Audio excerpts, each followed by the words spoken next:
April was a massive month for the Fallout franchise, not only because of the Amazon Prime TV show, but also the next-gen update for Fallout 4, both of which have contributed to the megaton-sized explosion of players returning to the series nearly 10 years after its last single-player release. But is all of this hype justified? Well, I'm glad to report that Fallout on Prime is undoubtedly the best video game adaptation I've ever seen. The set design is identical to the games, the action is delightfully intense, and the characters are perfectly performed, each embodying a drastically different experience in the wasteland. And with it being canon to the franchise, but not simply a retelling of one of its stories, it's in the same position as Cyberpunk Edgerunners, where it appeals to the wider public while also offering something new for returning fans. Even as someone who hasn't played many of the games, I was still really impressed by the show. The atmosphere of the Fallout universe was presented to me as a newcomer perfectly, with an iconic soundtrack and interesting well-developed characters that had me hooked by the end of the very first episode. I felt the show was paced incredibly well, where I was never once uninterested and it was constantly enjoyable from start to finish, with a dark sense of humour that I definitely wasn't expecting. And it's even made me jump into Fallout 76, which I got for free on Prime after the massive updates the game has received over the years, and I've been having a great time with it. And it's safe to say you're not the only one, as on top of the players returning to the critically acclaimed single-player titles in the franchise, Bethesda's troubled live service entry has finally made a comeback. After years of updates, including entire quest lines and expeditions to the pit in Atlantic City, people are finally giving it a chance, and as it turns out, they like it a lot. So much so that the game reached a concurrent player count of nearly 75,000 on Steam, the highest it's been since releasing on the platform in 2020. However, that somehow wasn't the highest player count for a Fallout title, with the most recent single-player entry, Fallout 4, receiving nearly 200,000 concurrent players on Steam, being helped in part by the next-gen update, which has brought improved visuals and a 60 FPS performance mode on consoles. In addition, they did actually throw in a few minor content updates, including a mission featuring the Enclave and some interesting-looking new items. Although, while this update has been well received, it did have the notable downside of breaking everyone's mods, even causing the highly anticipated Fallout London mod to push back its release date indefinitely. But still, this has been an incredible month for the Fallout franchise, and with the announcement of a second season for the TV series and the aforementioned Fallout London mod still to come, it really is a great time to be a Fallout fan. The biggest video game release of April was probably the PlayStation exclusive Stellar Blade, a futuristic action-adventure game inspired maybe a little bit too much by the Nier franchise. It's received praise for its impressive visuals and combat, but has attracted some criticism for its narrative, which is apparently pretty boring and far too derivative of its inspirations. Another successful release for April was Manor Lords, launching into early access with very positive reviews on Steam. It's a medieval city builder with large-scale tactical battles and complex economic and social simulations. Even in its unfinished state, critics were also largely pleased, but did say that it feels a little too underdeveloped even for early access. The other big early access release of April was No Rest for the Wicked, the latest title from the developers of the critically acclaimed Ori games. But unfortunately, the reception to their isometric action RPG debut hasn't been quite as favourable. It is currently at 77% mostly positive reviews on Steam, but has received its fair share of criticism for an apparent lack of polish and poorly implemented systems, though most players agree that the combat and visuals are both great. Sandland hasn't been met with quite as positive reviews, but is still sitting at a respectable 72 on Metacritic,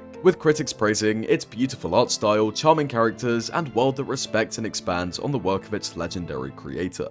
Halibut is one of the most interesting releases of this year so far, with a claymation art style and a general lack of gameplay. And perhaps unsurprisingly, it's met a divisive reception from critics, with a score of 69 on Metacritic thanks to its apparently non-existent gameplay, but 80% very positive reviews on Steam because of its unique visuals and interesting world building. The biggest video game announcement of the month was for Kingdom Come Deliverance 2, the sequel to the 2018 action RPG. This new entry in the series boasts a much larger map in addition to a lot of new ways to approach combat. The original was somewhat divisive due to its general lack of polish, but I actually quite enjoyed it, and hopefully this sequel can address its shortcomings in time for when it releases later this year. So what have we got to look forward to next month? Well, on the 2nd, we'll get to play the absurd looking puzzle adventure game Indica, while the sci-fi RTS sequel Homeworld 3 launches on the 13th, before Hellblade 2 wraps up the releases of May on the 21st. So if you'd like to keep up to date on all of those titles, please make sure to consider subscribing as well as leaving a like and a comment. Thank you for watching, and we'll see you next month.